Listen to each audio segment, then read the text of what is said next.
I have long believed that a society that stops exploring is a society that stops progressing.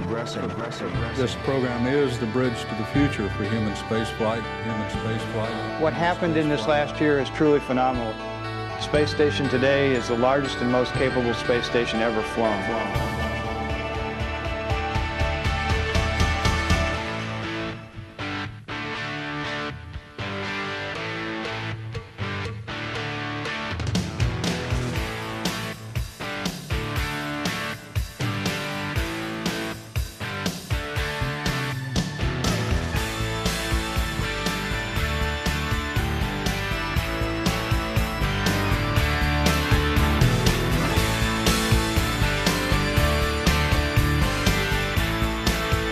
Liftoff of the Soyuz rocket, beginning the first expedition to the International Space Station and setting the stage for permanent human presence in space. Human presence in space. Human presence in space. Presence in space. In space.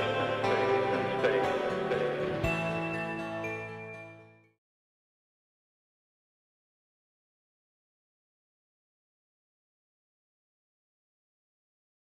Bien, messieurs, dames, bonsoir. Le 23e Festival d'astronomie se termine ce soir et nous avons le grand plaisir d'accueillir pour la première des deux interventions, des deux conférences de ce soir, Hubert Reeves, que vous connaissez tous, que je ne vais donc pas vous présenter.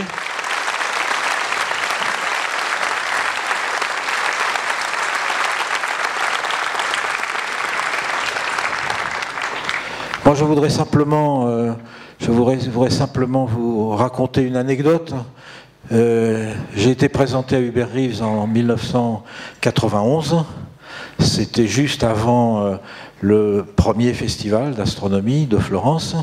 J'ai été présenté par un ami qui est un astrophysicien florentin qui s'appelle Michel Cassé. J'étais évidemment très ému, très impressionné. Et Hubert Reeves m'a mis tout de suite à l'aise parce que ce qui m'a énormément frappé, c'est que moi qui ne connaissais rien, au lieu de m'expliquer plein de choses, il m'écoutait. Et j'ai trouvé ça formidable. Et puis quand on a eu terminé le festival, on lui a demandé ce qui lui ferait plaisir, on voulait lui offrir quelque chose. C'était une formidable soirée autour du château de la Vardens. Et il m'a dit, ce qui me ferait plaisir, c'est un pied de lavande. Voilà. Donc j'ai toujours gardé ça présent à l'esprit parce que c'est tout à fait Hubert, mais je ne vais quand même pas faire son panégyrique. Voilà, c'est quelqu'un qui nous accompagne depuis le premier festival, qui a toujours été extrêmement présent, extrêmement fidèle, qui est le parrain de la manifestation et de toutes les activités qui ont été développées autour de ce festival à Florence. Et donc je voudrais vraiment le remercier infiniment de cette aide et de cette présence et de cette amitié qu'il voue au Festival de Florence. Merci beaucoup Hubert.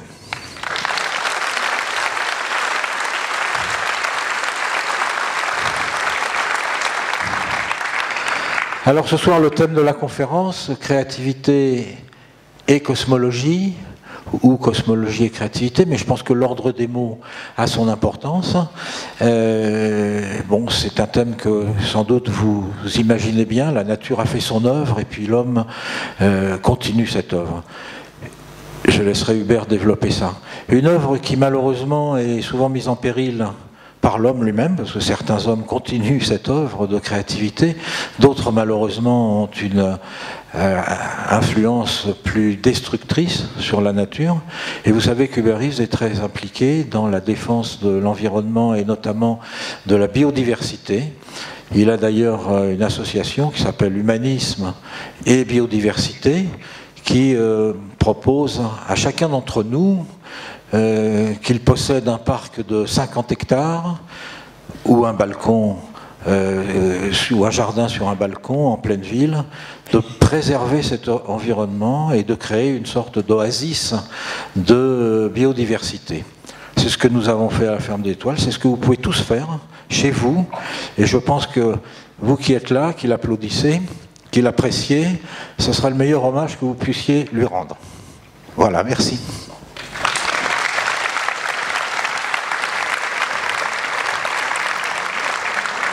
Merci Bruno.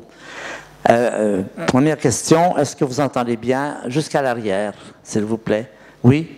Très bien. S'il y a un problème, vous me faites signe, vous bougez les deux mains, vous dites on n'entend rien, c'est fondamental qu'on puisse communiquer entre nous. Alors aujourd'hui, je vais vous parler d'un événement très important qui s'est passé au 19e siècle, vers les années 1920. C'est un événement qui est typique du fait qu'à certains moments, certaines découvertes scientifiques qui sont obtenues par des moyens scientifiques habituels, rien d'extraordinaire, ont pourtant un impact très important sur toute la pensée humaine, qu'il change la pensée humaine, qu'il ouvre de nouvelles dimensions pour la réflexion sur ce monde dans lequel nous sommes. Alors, il y a eu un événement comme ça il y a 400 ans, c'est Galilée qui, avec sa petite lunette qui est bien inférieure en prouesse à celle des amateurs présents, pourtant, avec sa petite lunette, il est en mesure d'arriver à la conclusion que la Terre n'est pas le centre du monde. Vous voyez, à partir d'un moyen scientifique, cette découverte imprévue, ou je ne sais pas, mais en tout cas, qui va changer la pensée humaine, ça va changer tout notre mode de comment nous voyons le monde et comment nous nous voyons dans le monde à partir connaissant cette découverte. Et là, il s'agit d'une autre découverte fondamentale qui est peut-être la plus importante de la cosmologie contemporaine, c'est que l'univers a une histoire. Ça, c'est quelque chose de nouveau dans la pensée humaine. Pendant des siècles, la pensée humaine a été dominée par la pensée d'Aristote. La pensée d'Aristote, il y a plus de 2000 ans, Aristote affirmait « l'univers a toujours existé, il existera toujours ». C'était la conclusion à laquelle il était venu après les observations des astronomes sumériens qui, depuis 1000 ans, observaient le ciel et ne voyaient pas de changement. Les constellations revenaient toujours à leur moi, identiques à elles-mêmes.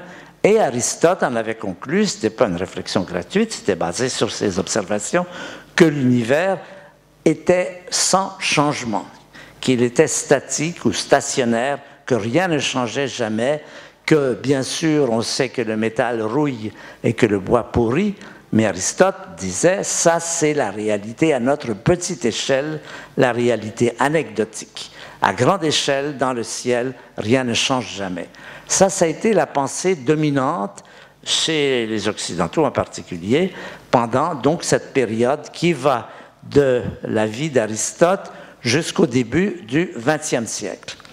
Au XXe siècle, il se passe ceci, qu'on commence à faire des instruments beaucoup plus importants, on commence à faire des télescopes qui nous permettent de voir bien au-delà de ce qu'on voyait. Bien sûr, ces astronomes chaldéens ou babyloniens n'avaient que leurs yeux et ne pouvaient pas voir ce qu'on a pu observer à cette période. Alors, on a pensé pendant longtemps rien ne change, mais il arrive un événement que vers les années 1925, on commence à faire de gros télescopes et M. Hubble, avec ses télescopes, observe pour la première fois d'une façon assez précise, assez détaillée, les galaxies. Donc, l'événement premier, c'est une extension de l'observation grâce à des nouveaux instruments. Ça, c'est fondamental. Toute la science est basée sur le progrès des instruments et des découvertes qu'on peut faire avec ces instruments. Il observe les galaxies. Alors, si vous n'êtes pas familier avec les galaxies, j'imagine que tout le monde ici est maintenant familier, mais je crois que c'est bien que vous en voyez une, c'est la galaxie d'Andromède, qui est une des plus proches de nous, qui contient 2 milliards, qui est à 2 millions d'années-lumière, 2,5 millions d'années-lumière. Donc, il découvre un univers beaucoup plus grand que tout ce qu'on croyait.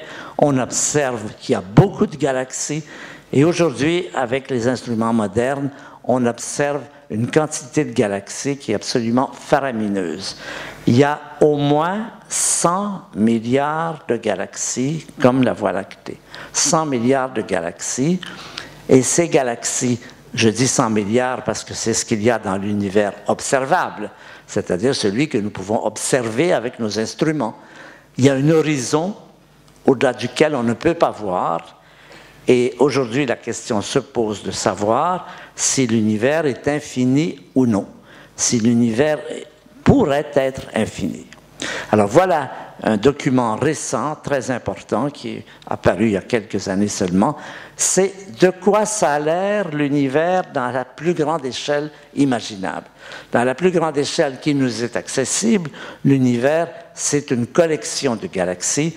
Tout ce que vous voyez ici, tous les petits points que vous voyez ici sont des galaxies, comme la Voie lactée. Il y en a donc à peu près 100 milliards, et c'est la nouvelle vision de l'univers.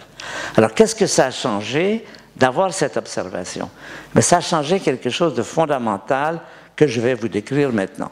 Hubble, avec son télescope, non seulement peut observer les galaxies et mesurer leur distance, il peut aussi observer leur vitesse. Il peut dire si les galaxies s'éloignent de nous ou se rapprochent, s'éloignent de nous ou se rapprochent de nous. Et c'est là qu'il va faire cette découverte fantastique qui est si inattendue, si extraordinaire, que lui-même n'y croira pas pendant une partie de sa vie. Ce sont ses étudiants qui vont lui dire « Non, non, il n'y a pas d'erreur, ce que vous avez observé est correct, c'est tout à fait vrai. » Et je vais vous le présenter, ce qu'il a observé, avec un petit dessin qui est celui-ci. Alors voilà donc l'œil de M. Hubble, ici. Chaque petit point est une galaxie. Toutes les galaxies s'éloignent de nous, s'éloignent les unes des autres. Petite vitesse, petite flèche, grande vitesse, grande flèche. Voilà l'événement fantastique que Hubble va découvrir. Alors n'en concluez pas que nous sommes le centre du monde pour autant. Chaque galaxie, où qu'elle soit, les observateurs sur chaque galaxie verraient la même chose. Et ça, c'est la découverte qui va nous amener justement à revoir le monde d'une façon différente. Et en particulier, j'ai parlé de créativité. Ça va nous donner des lumières, des éclairages sur certains événements que nous constatons et qui prennent leur dimension réelle quand on sait maintenant ce qui se passe. La plus grande découverte astronomique des temps modernes, à mon avis, c'est ça. L'univers a une histoire.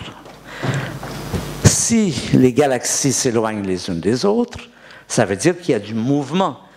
Aristote se trompait en disant que rien ne change. Ça veut dire que le passé, ils étaient plus contractés, plus proches, et à l'avenir, ils seront plus loin. Donc, il y a un changement, il y a du changement dans l'univers, donc c'est l'opposé de ce qu'affirmait Aristote.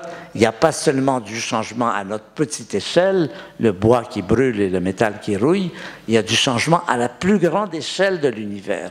Nous vivons dans un univers dans lequel il y a du changement, et s'il y a du changement, il y a une histoire. Si l'univers ne changeait pas, ce serait inutile de se poser des questions sur son passé ou sur son avenir, parce qu'il serait le même.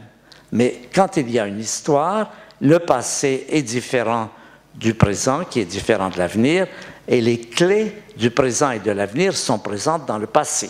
Il faut connaître l'histoire, par exemple. Si vous ne connaissez pas l'histoire de France, vous ne pourrez jamais comprendre quoi que ce soit à la politique. C'est fondamental d'avoir ces connaissances, et c'est ça que je pense cet événement qui aura des répercussions très variées. S'il y a de l'histoire, ça veut dire qu'aussi il y a du nouveau.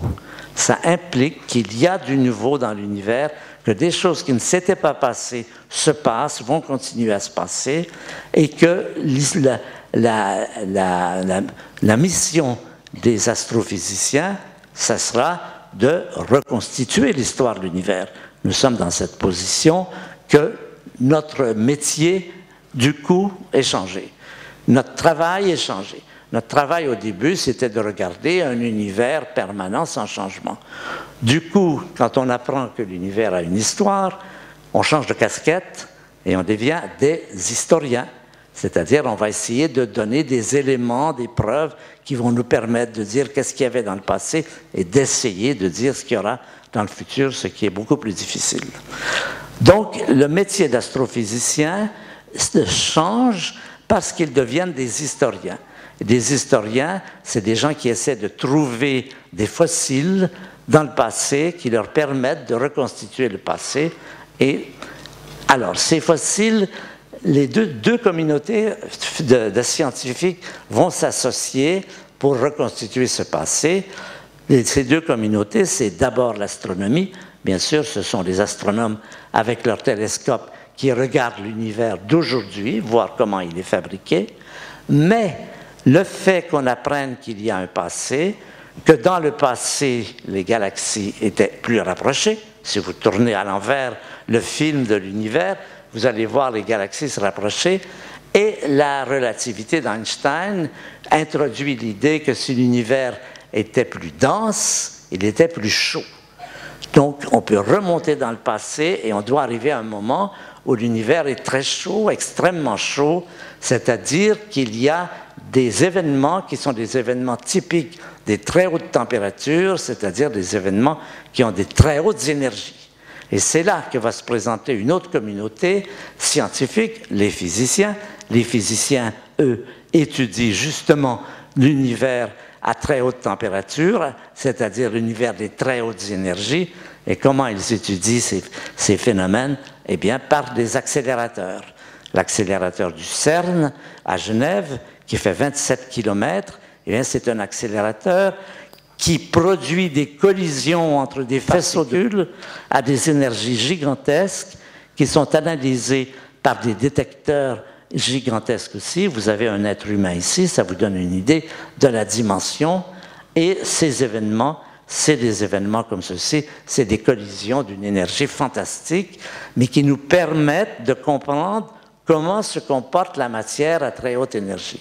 Alors, c'est un peu comme si les astronomes regardaient le monde d'aujourd'hui et les physiciens regardent le monde tel qu'il était dans son lointain passé. Les énergies qu'atteint le CERN aujourd'hui à Genève sont les énergies qui régnaient un peu partout dans l'univers quand il avait 20 microsecondes. Donc c'est très peu de temps après le Big Bang. Très peu de temps après le Big Bang, il y avait partout dans l'univers ce que les physiciens reproduisent dans leurs accélérateurs. Donc les deux communautés vont s'associer pour essayer de raconter cette histoire, pour raconter le passé de l'univers, cet univers dans lequel nous existons. Alors, je vais vous présenter deux personnages que vous connaissez, qui ont joué un rôle fondamental dans cette histoire. Il y a Einstein, évidemment, la relativité générale, 1917, vous voyez, c'est juste un petit peu avant 1920-1930. C'est une période extrêmement fructueuse de la pensée scientifique. C'est la pensée où il y a eu la physique quantique, où il y a eu la relativité et où il y a eu la théorie du Big Bang. La théorie du Big Bang, fondamentalement, c'est la jonction que fait le maître entre la théorie d'Einstein comme théorie et les observations de Hubble comme observation. C'est la technique habituelle de la science. On fait des théories, on fait des observations et on essaie d'affiner la connaissance par ce dialogue entre la théorie et la connaissance. Alors, c'est la théorie du Big Bang. Qu'est-ce qu'elle dit, la théorie du Big Bang? Je vous la résume en peu de mots. Ça dit ceci. D'une part, l'univers est en expansion. Ça, c'est le résultat de Hubble. Deuxièmement, quand vous joignez la théorie de Hubble, les observations de Hubble avec la théorie d'Einstein, vous apprenez que si l'univers est en expansion, il se refroidit. C'est cette liaison entre la contraction, l'expansion, l'univers est en refroidissement. Et la physique nous apprend que la matière, plus elle est chaude, plus elle brille. Quand vous baissez le filament, le courant électrique sur un filament, vous voyez la lumière diminuer. Donc ça, c'est une loi de la physique qui est connue depuis la fin du 19e siècle. Plus la lumière est chaude, plus elle brille, c'est-à-dire plus elle émet de rayonnement. En gros, ce sont les trois éléments, je dirais, fondamentaux de la théorie du Big Bang. L'univers est en expansion, donc en changement. L'univers se refroidit et s'obscurcit. Alors, il faut faire attention, ça n'est pas la vérité. La science n'est pas un domaine de vérité. La science n'est pas un domaine de vous dire c'est ça ou c'est pas ça. C'est pas une révélation, c'est pas un dogme, c'est à la lumière de ce que nous observons et de nos réflexions sous forme de théorie, quel est le scénario le plus vraisemblable. Aujourd'hui, le scénario le plus vraisemblable du passé de l'univers, celui qui nous raconte ce qui s'est passé, c'est la théorie du Big Bang. C'est la théorie qui est admise par la quasi-totalité des scientifiques aujourd'hui, mais il faut savoir que la science est toujours dans une position de précarité. C'est-à-dire, il se pourrait que demain, une nouvelle observation remette en cause cette théorie. Pour l'instant, quel jour sommes-nous aujourd'hui, Bruno? Le 9 août 2013, le meilleur scénario dans le sens du consensus, dans le sens de celui auquel les scientifiques sérieux adhèrent, c'est la théorie du Big Bang. Alors, cela pose maintenant une question. La question qui est, oui, bien sûr, c'est en expansion, donc si on remonte le temps, l'univers est en contraction, se réchauffe, devient de plus en plus lumineux, mais avant, qu'est-ce qu'il y avait avant? Et ça, c'est une question qui se posait quand j'étais étudiant aux États-Unis, et nous avions comme professeur un des plus grands scientifiques de notre époque, qui s'appelle Georges Gamow. Georges Gamow était un excellent professeur qui aimait beaucoup raconter des blagues. Et en fait, il commençait toujours ses cours en nous racontant des blagues, et il riait de ses propres blagues, et nous attendions, ayant ri nous-mêmes, nous attendions que, poliment, les étudiants, que M. Gamow finisse de rire de ses propres histoires. C'était vraiment des cours qui avaient beaucoup d'intérêts variés. Alors, Gamow dit ceci, il dit, d'accord, prenons pour acquis cette histoire du Big Bang. Il n'y avait pas beaucoup de preuves à cette période, on n'avait pas beaucoup de preuves, sauf l'expansion. Et Gamow dit, et essayons d'imaginer ce qui s'est passé avant. Donc il s'est dit, l'univers est en expansion, donc il était en sens inverse, si on tourne le film à l'envers, on a une contraction, l'univers devient de plus en plus chaud, de plus en plus dense et de plus en plus lumineux. Et il dit, à un moment donné, on doit arriver à un point où il y a une telle lumière, telle chaleur, telle énergie thermique, que ça doit être comme une explosion. C'est de là d'ailleurs que vient le nom de Big Bang, qui n'est pas une très bonne comparaison, cette image de l'explosion. Et Gamow se pose la question, mais si cette lumière, qui était si intense à cette période, en termes de physique, on dit que l'énergie lumineuse est beaucoup plus élevée que l'énergie des particules. Ça revient à ça. Gamow se dit, qu'est-ce qui est arrivé de cette lumière qui était présente dans cette période lointaine, à laquelle on chiffre maintenant à 13,7 milliards d'années? Qu'est-ce qui est arrivé de cette lumière? A-t-elle disparu complètement ou bien en reste-t-il quelque chose comme un vestige, un pâle vestige qui nous prouverait, un fossile, qui nous prouverait qu'effectivement la théorie du Big Bang est une bonne théorie. Parce qu'en science, on est toujours inquiet, on n'est jamais tout à fait confirmé, on aime avoir des preuves supplémentaires qu'on n'est pas dans l'erreur, qu'on n'est pas en train d'errer dans la pensée. Et Gamow prédit à cette période, en 1948, que, effectivement, si la théorie du Big Bang est une bonne théorie, il doit rester dans l'univers un rayonnement universel, homogène, partout le même, de très faible énergie, mais qui serait la preuve, la preuve de la réalité du Big Bang. Ce rayonnement qu'on appelle le rayonnement fossile, auquel les gens ne croyaient pas, d'ailleurs Gamow ne pensait pas qu'on arriverait à le détecter, il pensait que c'était tellement difficile qu'on n'y arriverait jamais. Eh bien, on y est arrivé. En 1965, des ingénieurs de la Bell Lab, qui ne cherchaient pas du tout cela, parce que ce n'était pas connu, qui essayaient de trouver un rayonnement pour guider les satellites. C'est la période où on envoie des satellites, et ces satellites, on les envoie, on les perd. On n'est pas capable de garder le contact avec eux. Donc, on demande aux ingénieurs de Bell Lab quelle est la meilleure longueur d'onde pour garder le contact. Alors, ils déterminent qu'effectivement, la meilleure longueur d'onde, c'est des ondes millimétriques, autour du millimètre, et ils font des détecteurs, et qu'est-ce qu'ils découvrent? Un rayonnement universel, un rayonnement homogène, qu'on appelle le rayonnement fossile. Une image de ce rayonnement fossile, c'est un document important puisque toute cette croyance ou cette crédibilité plutôt de la théorie du Big Bang est largement basée sur le fait qu'en 1965, on détecte ce rayonnement. Je n'ai pas l'image la plus récente qui est celle du satellite Planck qui a été obtenue, j'ai la précédente qui n'est pas fondamentalement différente et je vais vous la montrer. Et cette image, d'abord, sachez que ce sont des fausses couleurs, parce qu'avec du rayonnement millimétrique, vous ne faites pas d'image. C'est exactement la question qui se pose pour nos télévisions. Nos images de télévision sont transformées par des rayonnements millimétriques, mais dans votre télévision, il y a quelque chose qui les convertit en images, et vous pouvez suivre vos films favoris. Là, on a converti ce rayonnement en images, et ça donne quelque chose d'image codée, que vous ne pourrez pas interpréter directement parce que ça demande énormément de travaux. Je vais vous dire un peu qu'est-ce qu'on a pu en conclure.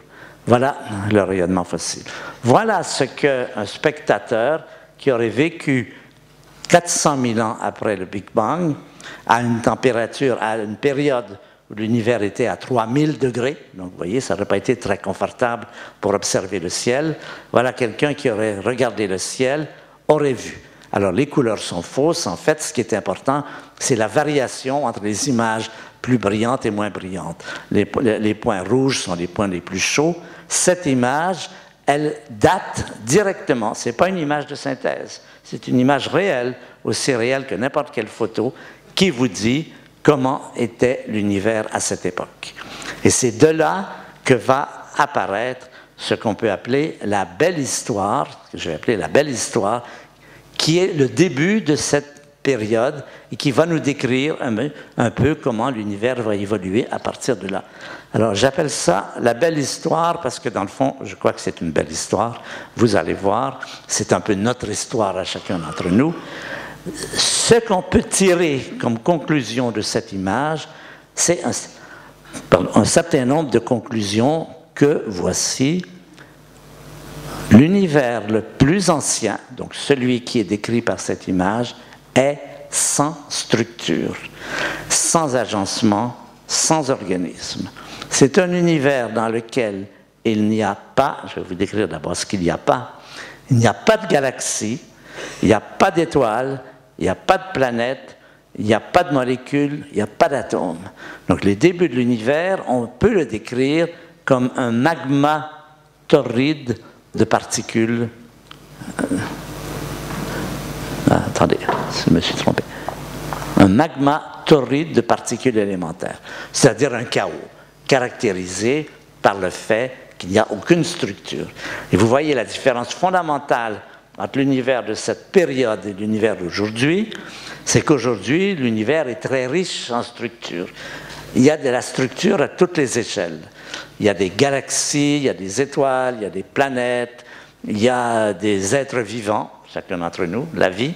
Il y a des molécules géantes, il y a des molécules minuscules, il y a des atomes, il y a des protons et des neutrons. Tout ça n'existait pas au début de l'univers.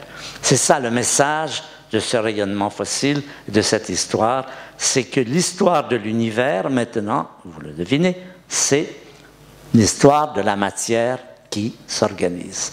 Comment la matière est-elle passée de ce chaos initial sans structure à l'ensemble des très riches structures qui existent aujourd'hui et qui sont en particulier nous-mêmes. Donc là, encore une fois, on va changer de métier. Jusqu'ici, on était des historiens. Maintenant, nous découvrons que cette histoire que nous racontons, c'est notre propre histoire.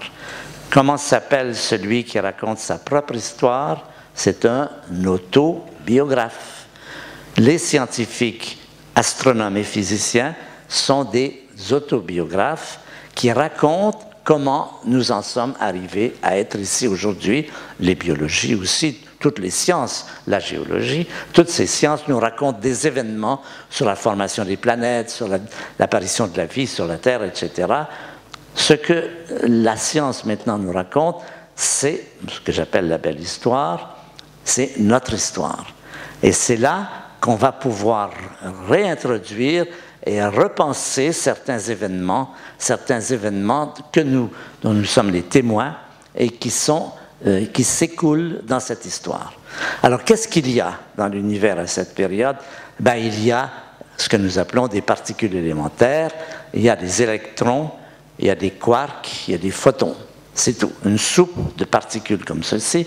Mais il y a aussi des forces. Entre ces particules s'exercent des forces qui vont avoir tendance à les combiner.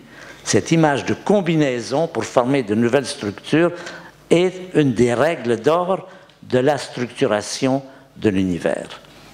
Il y a 4 forces fondamentales: la gravité, l'électromagnétique.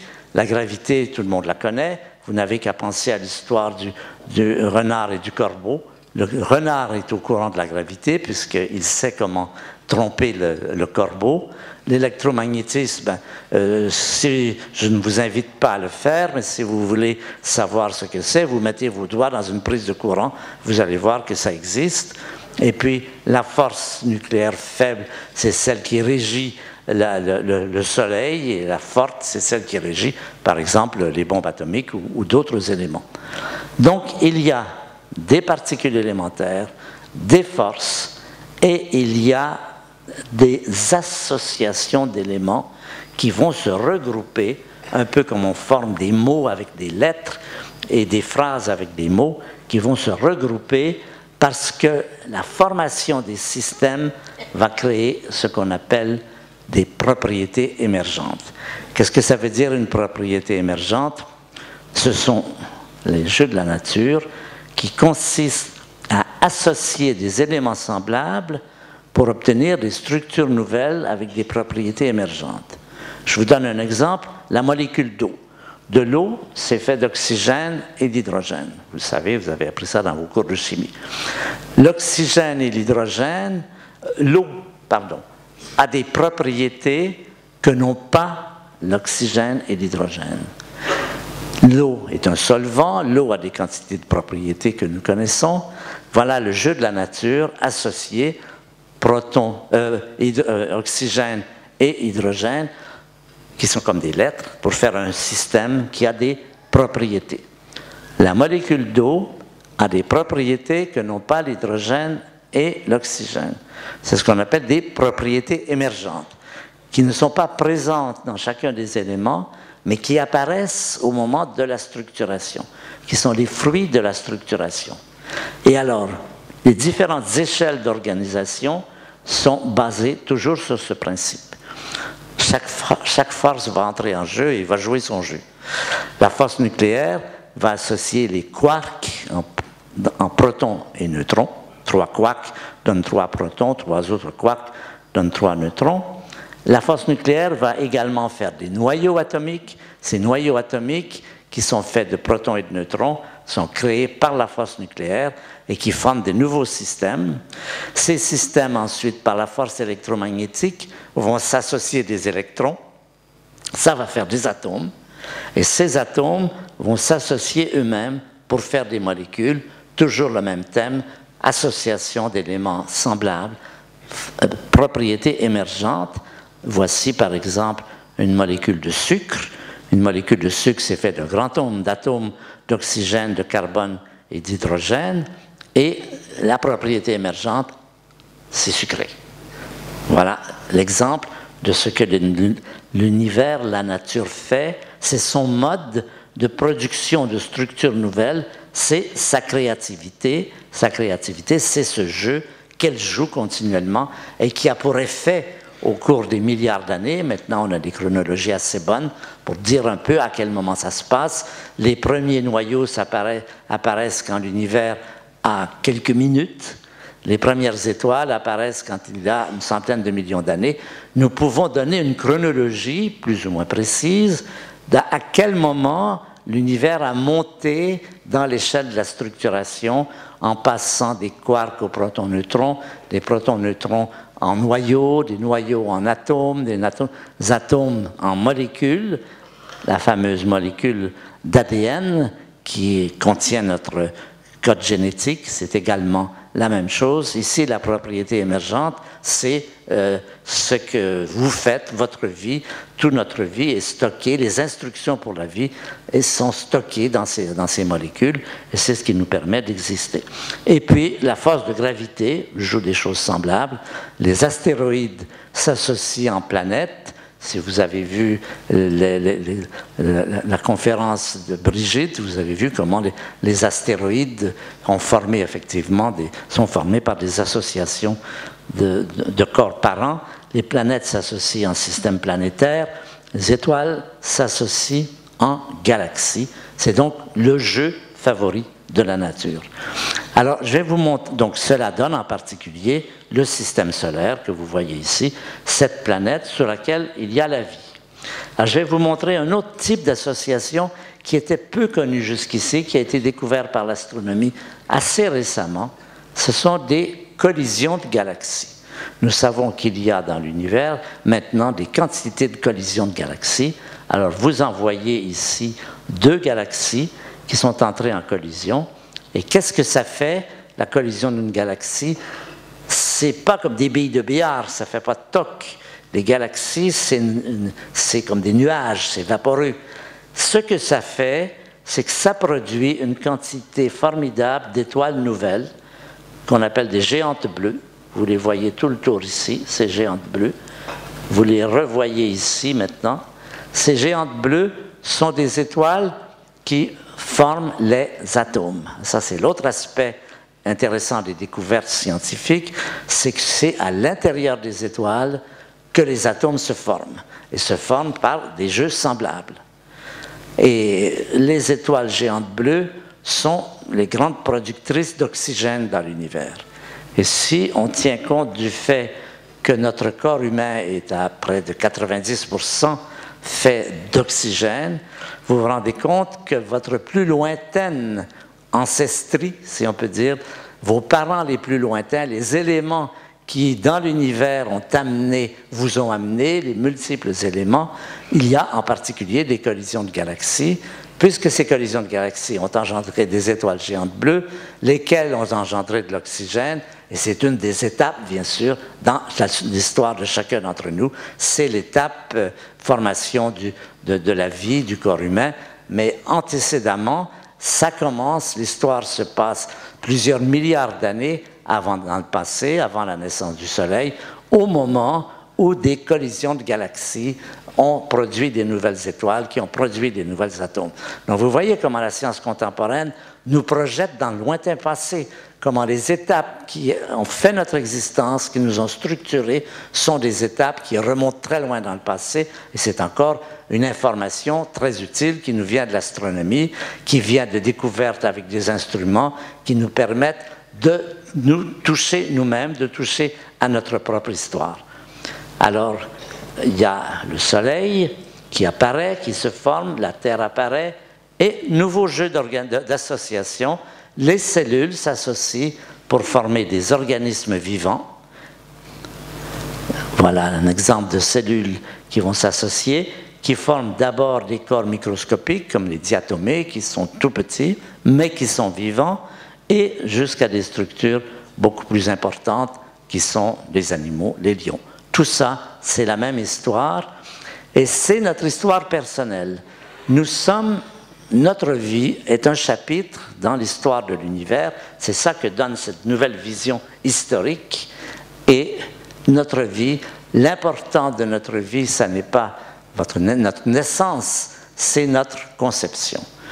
Au moment de notre conception, nous entrons dans l'existence. C'est assez fabuleux de se dire qu'avant la conception, dans le corps de votre mère, nous n'existions pas. Nous étions dans le néant. Qu'est-ce que ça veut dire être dans le néant? Personne ne sait très bien, mais c'est quelque chose d'assez fabuleux de se dire il y a eu un événement crucial, capital dans votre vie.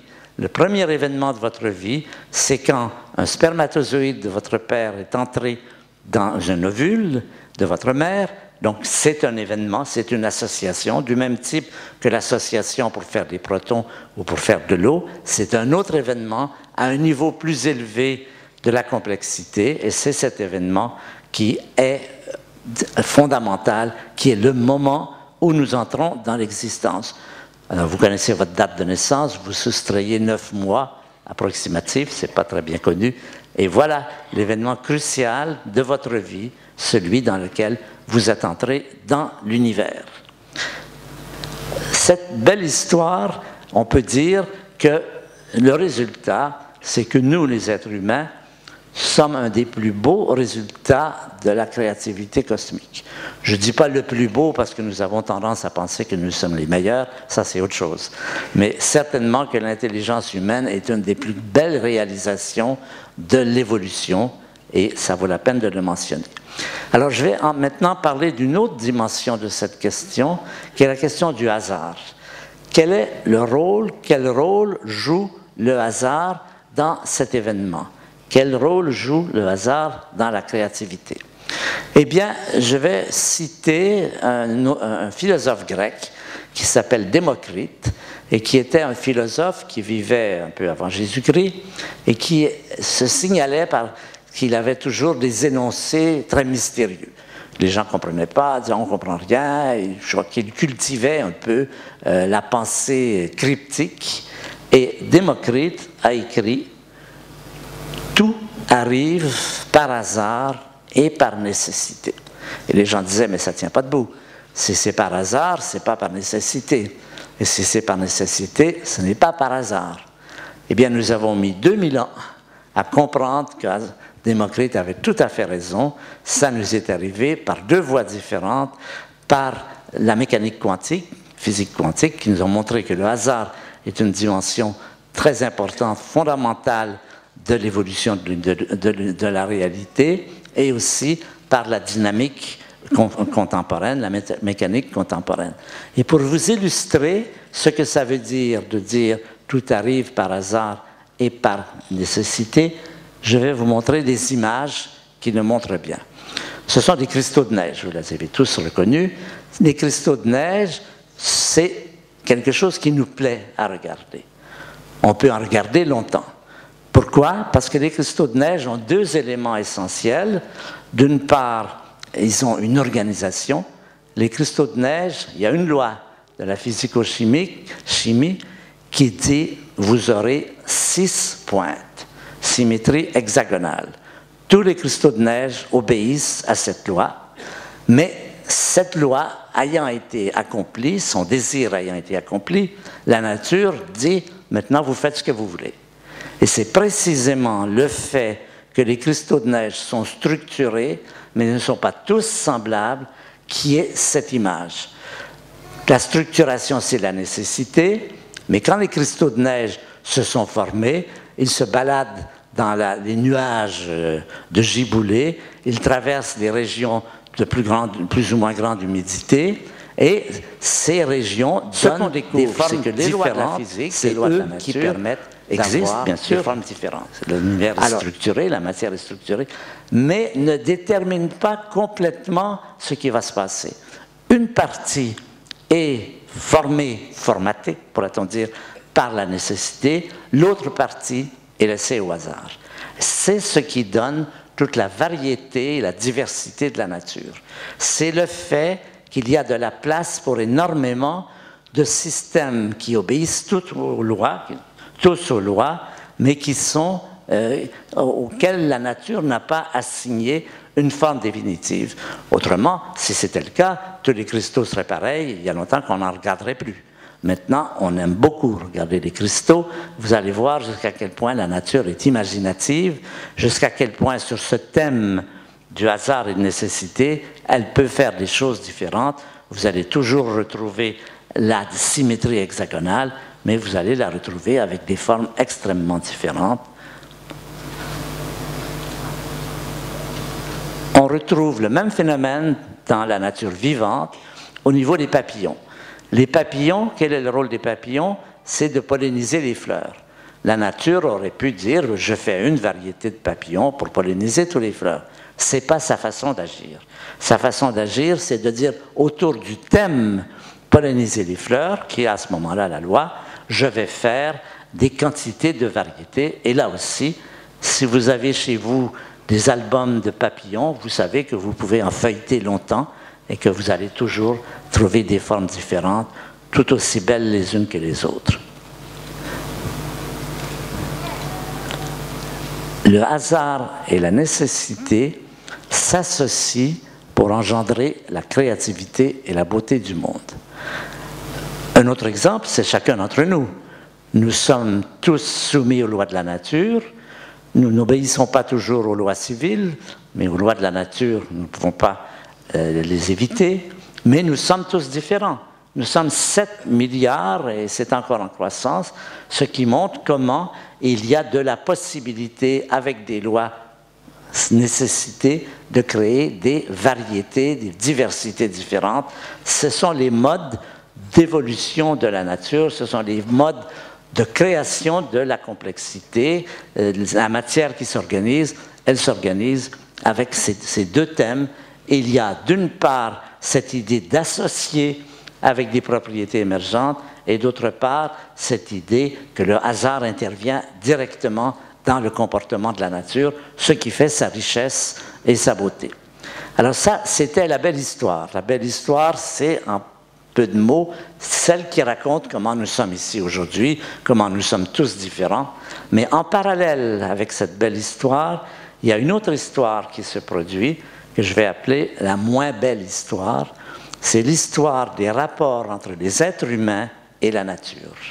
C'est l'histoire, bien sûr, qui nous inquiète tous, de la pollution, de l'environnement, de l'écologie et tout ça.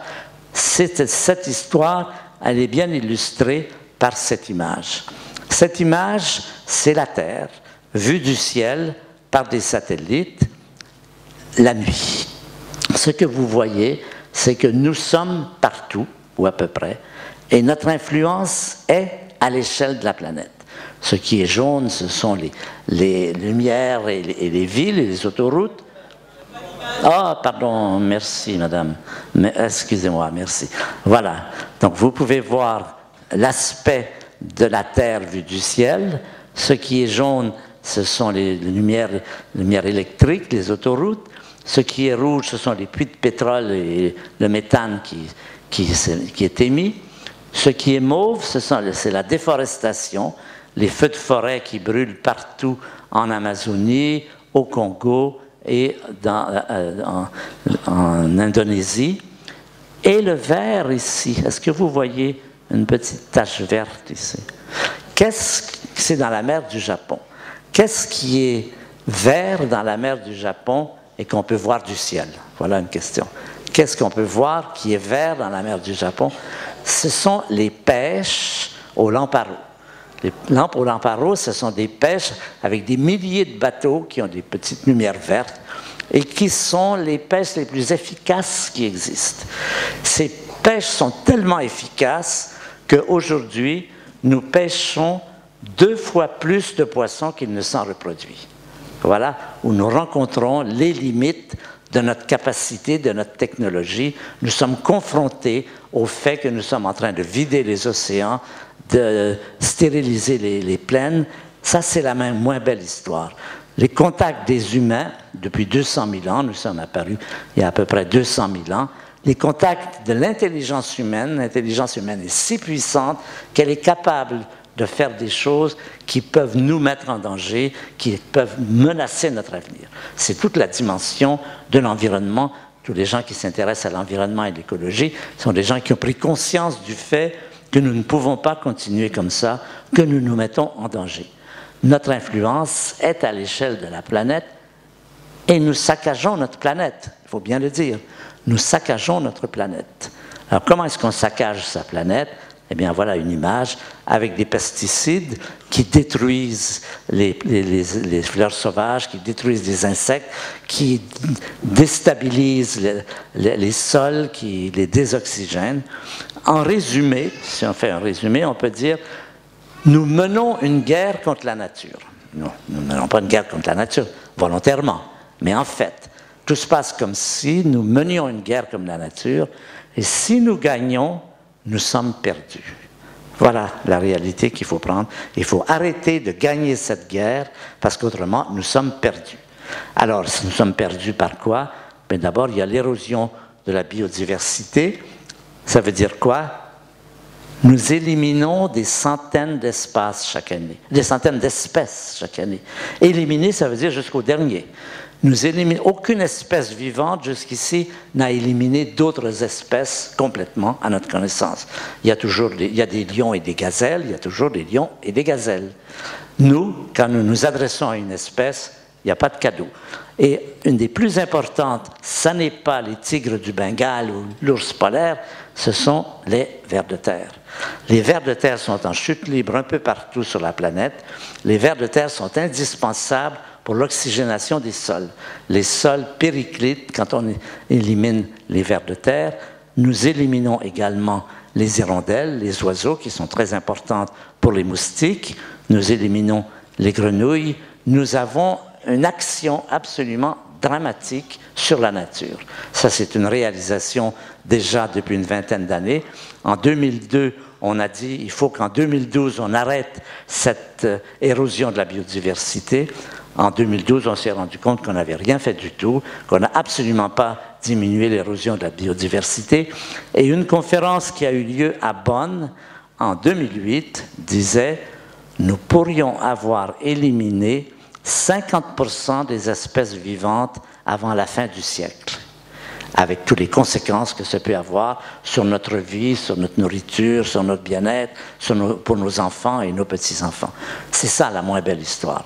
Nous sommes confrontés aujourd'hui aux ravages produits par le fait que nous sommes magnifiquement intelligents, que nous pouvons faire des choses fabuleuses, nous pouvons couper plus de bois qu'on ne l'a jamais fait dans le passé, et que jusqu'ici, cette intelligence a eu comme résultat des résultats dramatiques. Alors, on va maintenant tirer les leçons du passé. Nous sommes une espèce vivante depuis pas tellement longtemps, quelques millions d'années. Il y a eu des millions d'espèces vivantes avant nous, il y a eu des millions d'espèces qui sont apparues et des millions d'espèces qui sont disparues. Les espèces qui n'arrivent pas à vivre en harmonie sont impitoyablement éliminées. La nature ne fait pas de cadeaux. Nous sommes une espèce particulièrement intelligente. Notre intelligence nous sert jusqu'ici, non pas à vivre en harmonie avec la nature, mais au contraire, à vivre en désharmonie avec la nature, c'est-à-dire en détruisant la nature et en nous mettant en danger nous-mêmes. Et arrive cette conclusion qui est étonnante, mais je crois qu'il faut s'y habituer, les humains pourraient disparaître. Ça, nous ne croyons pas. On nous a toujours enseigné que nous sommes le chef-d'œuvre de la création, le chef-d'œuvre de l'évolution, que nous sommes ce qu'il y a de mieux. Eh bien non, nous sommes une espèce comme les autres et nous sommes soumis à la règle de la nature qui est arriver à vivre en harmonie, autrement vous disparaîtrez. Les tortues, ce n'est pas particulièrement intelligent. Les tortues durent depuis 300 millions d'années et se sont adaptées jusqu'ici à tous les problèmes de météorologie, de climatologie, de volcans, etc. Le seul danger qu'il y a pour elles, c'est nous. Les tortues sont adaptées à vivre dans la nature. Nous ne le sommes pas et notre sort est en péril. Il faut bien dire les choses. Notre disparition est possible. Je ne dis pas qu'elle va se produire. J'espère pas. Nous travaillons tous à essayer justement de créer une harmonie, mais nous pourrions disparaître. Alors on peut dire, bon, oui, mais après tout, il y a eu des millions d'espèces qui sont disparues. Est-ce que ce serait si grave si l'humanité disparaissait? Est-ce que ça ne serait pas une simple anecdote? Une espèce de plus disparaît, qu'est-ce que ça peut faire? J'aimerais plaider la cause contraire. J'aimerais plaider la cause que ce serait dommage. Ce serait vraiment dommage de faire disparaître l'humanité. Pourquoi? Parce que l'humanité a apporté dans la nature, sur la Terre, des éléments qu'aucune autre espèce n'a apportés. Nous sommes les seuls à avoir réalisé un certain nombre de résultats que personne d'autre, aucune espèce animale n'a apporté, et je voudrais vous en citer 3 qui me paraissent importants. Le premier, alors est-ce que ce serait une simple anecdote? Non. Les humains n'ont pas fait que des bêtises. Ils en ont fait beaucoup, mais ils n'ont pas fait que des bêtises. Qu'est-ce qui disparaîtrait? Eh bien, l'art, la culture. L'art et la culture, si nous disparaissions, disparaîtraient aussi. Vermeer, ces très beaux tableaux qui sont des créations humaines qu'aucune espèce n'a créées aussi. La musique, Mozart, Beethoven. Vous imaginez bien que les termites n'épargneraient pas les Stradivarius. Si nous disparaissons... Donc, premier élément qui disparaîtrait et que ce serait vraiment dommage. Deuxième élément, c'est la science. Précisément, grâce à la science, nous avons fait des choses qu'aucune espèce ne peut faire, c'est-à-dire de comprendre le monde, de comprendre les lois de la physique, de trouver l'histoire de l'univers, d'obtenir des informations, de bâtir des instruments extrêmement puissants, des radiotélescopes, qui nous ont révélé des éléments de la beauté du monde, qui sont par exemple ces très belles images de nébuleuses que nous obtenons maintenant, ces belles images d'étoiles en train de mourir. Tout ça, c'est propre à l'être humain. Ça disparaîtrait. Les télescopes rouilleraient et tout cela disparaîtrait. Donc, l'art et la culture. Deuxièmement, la science. Pour présenter le troisième élément, je vais arriver à une petite scène de la vie de la nature. Dans un nid où il y a des petits oisillons, imaginons qu'il y a 2 oisillons en santé et 2 oisillons malades. Les parents nourrissent d'abord les oisillons en santé et laissent mourir les oisillons malades. Pourquoi? Ben, la raison, c'est que les oisillons en santé ont vraisemblablement un potentiel génétique plus sain, plus apte à perpétuer la lignée que celles qui sont malades. Donc, ce n'est pas un mauvais calcul de dire on nourrit les oiseaux en santé, on laisse mourir les malades. Ça, c'est le cas. Ah non, je reviendrai sur ces 2 images, excusez-moi. Je reviendrai. Les oisillons, les oiseaux ne nourrissent que les oisillons en santé. Ça n'est pas le cas chez les êtres humains. Les êtres humains, voyons, attendez. Les humains s'occupent aussi des faibles et des malades. Pourquoi? Parce qu'il y a un élément que nous appelons la compassion. Parce que nous avons cette capacité de sentir la souffrance des autres et de s'en occuper. C'est grâce à cette compassion que nous avons pu créer des éléments comme Amnesty International, la Croix-Rouge, les hôpitaux, toute cette activité des êtres humains pour prendre en charge de façon désintéressée, jusqu'à un certain point, des malades, c'est quelque chose qui est unique dans l'évolution de la nature. On pense qu'il y a certaines espèces animales, qu'il y a des dauphins ou des singes qui ont des éléments de compassion, il y a des exemples qui sont souvent cités, mais ça n'est pas organisé comme chez les humains. Les humains en ont fait une profession, en ont fait un élément important de leur vie, et ça disparaîtrait aussi. On retournerait dans le passé où il y a ce qu'on appelle la logique des gènes. La logique des gènes, c'est de dire il faut sauver les gènes. Alors, comme les gènes sont chez les enfants en santé, ben on favorise les enfants en santé et on laisse tomber les malades. Mais ça n'est pas ce qui se passe chez les êtres humains. Les êtres humains ont, au-delà de ce sentiment, ce comportement, un comportement qui est au contraire de prendre en charge. Alors, pourquoi c'est comme ça? Pourquoi nous vivons mal le fait de voir des gens souffrir? Pourquoi nous sommes portés à essayer de les aider? C'est quelque chose qui est propre à notre lignée.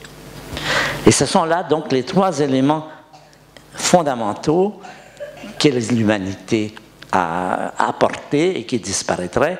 Et non seulement nous nous occupons de nos congénères malades, mais nous nous occupons aussi des animaux malades. Et ça a un effet très positif, justement. Tous les efforts qui sont faits maintenant pour arrêter l'érosion de la biodiversité, ça vient en partie de ce sentiment, du fait que nous pouvons également sentir quelque chose devant des animaux malades. Alors, en résumé, maintenant je vais résumer ce que j'ai dit, la créativité de l'artiste prolonge l'œuvre de la nature. L'artiste est celui qui prolonge l'œuvre de la nature. L'artiste est celui qui a été créé par ces jeux de la créativité cosmique et qui poursuit cette tâche Et je voudrais montrer ce très beau tableau de Van Gogh, justement. Que fait l'artiste? Eh bien, il prend des couleurs et les associe et il leur donne une propriété émergente qui est la beauté de l'œuvre. Que fait le musicien? Il prend des notes et il les associe et il fait du Bach ou du Beethoven. Vous voyez cette association, cette analogie entre le comportement de la nature, ce qu'elle a utilisé pour créer la complexité et la beauté du monde, et le comportement de l'artiste qui va dans le même sens. Je voudrais ici citer une proposition qui est de... Alors, Antonine Maillet, je parlais d'une romancière québécoise qui s'appelle... acadienne, pardon. Une romancière acadienne qui s'appelle Antonine Maillet et qui a écrit un livre qui s'appelle « Les artisans du 8e jour ». Et elle fait état de ce récit biblique. Évidemment, vous vous souvenez, la création, le premier jour, Dieu créa le ciel et la terre, le deuxième jour, ceci, le troisième jour, et il ajoute toujours, la Bible ajoute toujours, et Dieu vit que cela était bon.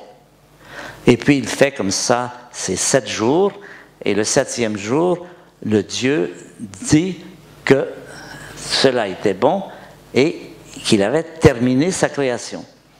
Et Antonine Maillet dit non. Le 8e jour, l'artisan du 8e jour, c'est l'être humain qui se dit c'est pas tout à fait satisfaisant.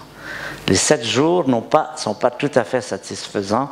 Il faut continuer. Et que font les artistes? C'est de continuer à embellir le monde. Quand vous pensez qu'il y a 400 ans, il n'y avait eu ni Mozart, ni Beethoven, ni Van Gogh et tout cela, vous vous rendez compte de l'apport très important que ces gens ont fait à notre vie. Nous avons ces possibilités de bonheur, justement parce que les êtres humains, les artisans du 8e jour, ont continué cette activité avec la créativité qui est propre et qui fait intervenir les mêmes éléments, c'est-à-dire les associations d'éléments et aussi le jeu du hasard et de la nécessité. Et je vais vous citer la phrase d'Antonine Maillet que j'aime bien.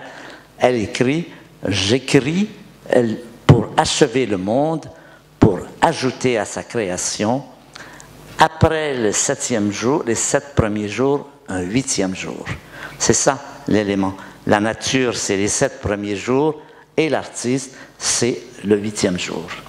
Alors, le rôle des êtres humains, maintenant, c'est embellir le monde. On peut dire, si on cherche quelque chose qui peut être notre vie, c'est d'embellir notre monde. Nous ne sommes pas tous des Mozart et des Beethoven, nous n'avons pas tous les mêmes sphères d'activité, mais dans notre sphère d'activité, au travail, comme en famille, l'être humain peut être un artisan du 8e jour. Alors, Bruno a parlé tout à l'heure de cette association dont je suis le président et que j'essaie de promouvoir, qui s'appelle Humanité, il manque une partie, Humanité et Biodiversité.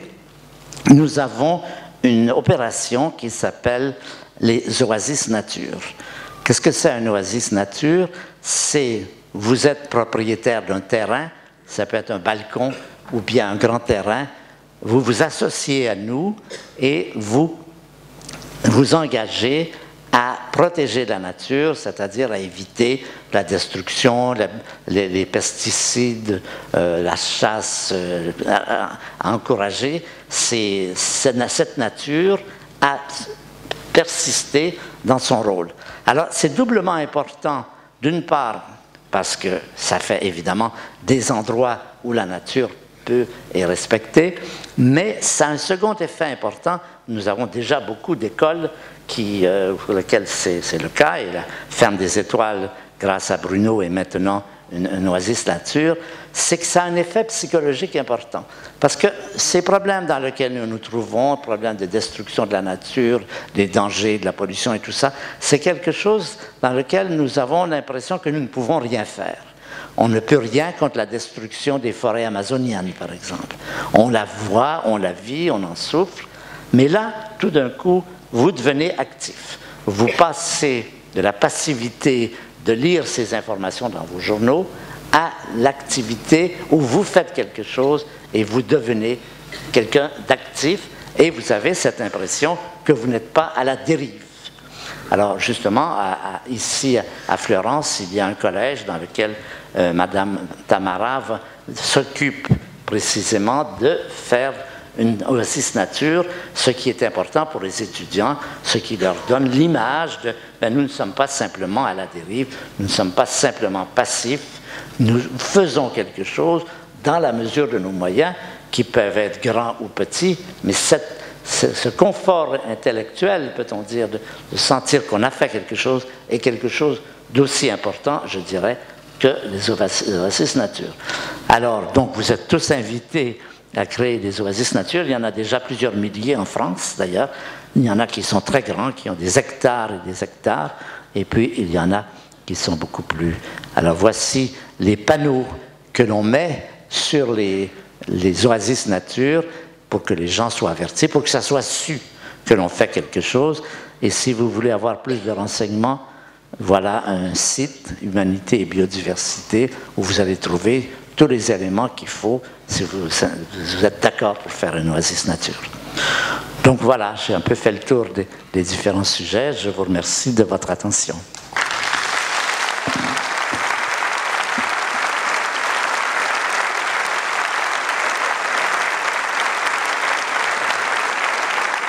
Merci beaucoup Hubert pour cet exposé, comme toujours, très clair, très agréable.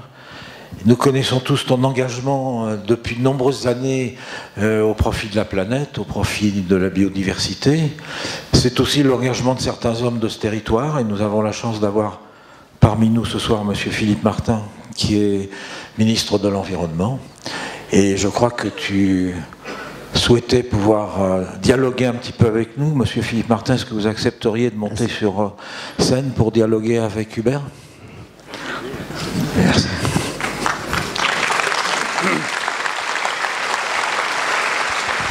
Santé de vous rencontrer. Merci.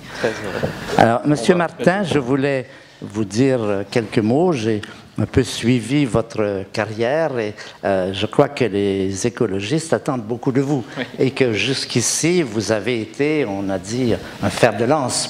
Vous avez défendu différents projets, vous avez été très actif déjà dans le passé.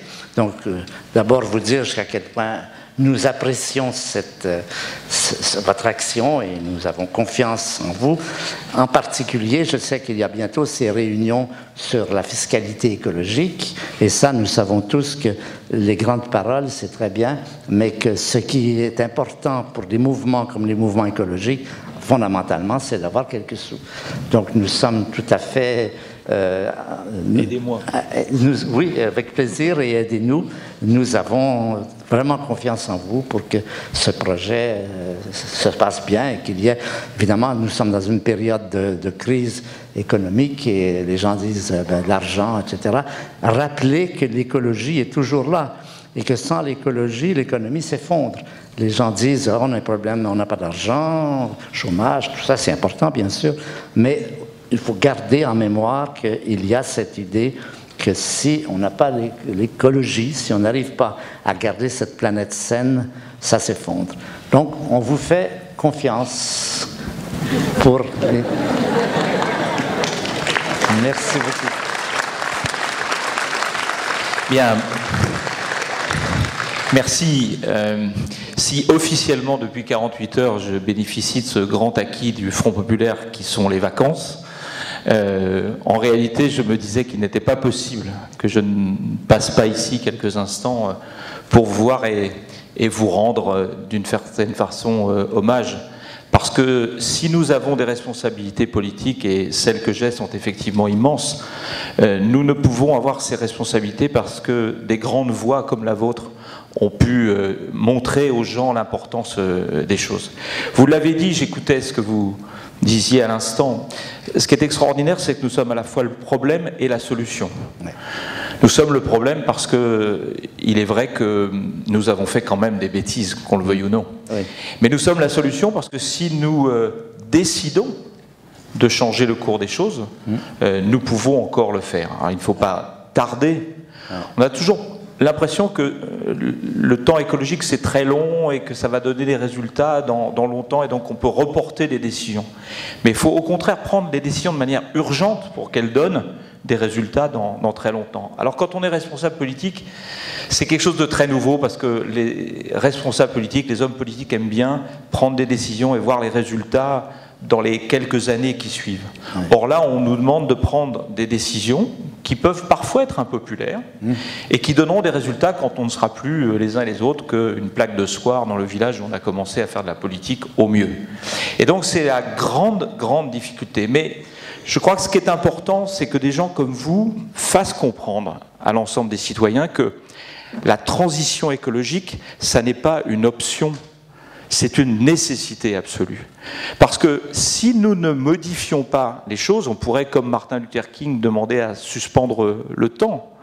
Mais hélas, le temps écologique ne se suspend pas. Les choses continuent. Et donc nous devons, ensemble, et la France, en Europe, doit être précurseur. J'ai beaucoup parlé avec les responsables de votre association, Humanité Biodiversité, et je sais l'importance du combat qu'elle mène. Nous aurons au mois de septembre la 2e conférence environnementale, où nous ferons à la fois le bilan de ce qui a été fait, de ce que nous avons à faire. Mais je crois que ce qu'il faut dans les années qui viennent, c'est convaincre que c'est absolument nécessaire. Si on ne change rien, par exemple, sur ce qu'on appelle la transition énergétique, sur notre façon d'arrêter d'être obsédés par les énergies fossiles. Si nous ne faisons rien, la facture énergétique de la France augmentera de 100 milliards d'euros en 2050. Et qui paiera cette facture énergétique? Les gens, les entreprises qui perdront de la compétitivité. Donc l'idée d'aller vers cette transition, c'est une nécessité absolue. Et moi, je suis ravi, bien sûr, que des gens comme vous nous aident. Parce que quand un responsable politique dit cela, il est toujours un peu suspect. Quand une voix, une conscience comme la vôtre le dit, elle nous apporte beaucoup de force. Donc j'attends que vous m'aidiez. C'est vrai qu'il faut de l'argent pour pouvoir faire cette transition. Il ne faut pas que ça, il faut aussi un changement de comportement, il faut avoir une façon différente. Ce n'est pas facile, la mission qui est la mienne, c'est de faire en sorte que chaque ministre de ce gouvernement se sente un peu ministre de l'écologie et du développement durable. Ce n'est pas un ministre qui tout seul dans son coin peut rajouter quelque chose, c'est chaque membre du gouvernement qui doit se sentir investi de cette façon-là. Donc je suis très heureux. Puis j'ai un deuxième petit message à dire. Souvent, parfois, je trouve qu'on oppose, ou en tout cas on sent une opposition entre la science et l'écologie. On aurait parfois le sentiment, les scientifiques pourraient avoir le sentiment que l'écologie pourrait être un frein à la science. C'est tout le contraire. Moi, je fais un appel à la communauté scientifique pour qu'elle participe pleinement de la transition écologique. Elle va nous trouver les solutions. Le génie français de nos scientifiques va être là, au contraire, au rendez-vous pour nous aider à passer sur cette période supplémentaire, cette façon de faire. Et puis une dernière chose, je pense que le monde vers lequel nous voulons aller dans la transition sera un monde heureux. Parfois, les écologistes ont peut-être montré les choses de manière un peu trop punitive, de manière un peu trop... On se dit que le monde d'après va être moins drôle. Non, c'est si nous ne changeons pas que ce sera une véritable horreur pour nos petits et arrière-petits-enfants. Donc, votre combat, celui que je vais essayer de mener dans les mois et dans les années qui viennent, avec un grand rendez-vous à Paris en 2015, qui sera le sommet sur le climat, qui sera un rendez-vous extrêmement important, c'est celui... non pas d'avoir des succès personnels ou individuels, mais de faire que notre pays s'engage dans une trajectoire de transition écologique que je souhaite irréversible, parce que c'est la seule façon qu'il y ait encore des Stradivarius sur la Terre, des artistes et des scientifiques qui nous aideront à vivre mieux. Merci Hubert Reeves de contribuer à m'aider dans cette mission. Merci d'être venu, merci d'être venu. C'est formidable.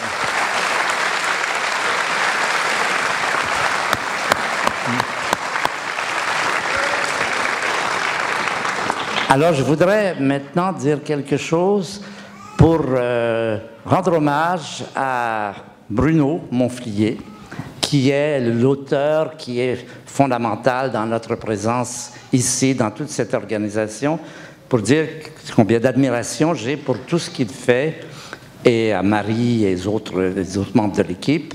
Et je voudrais qu'on ait un applaudissement pour Bruno.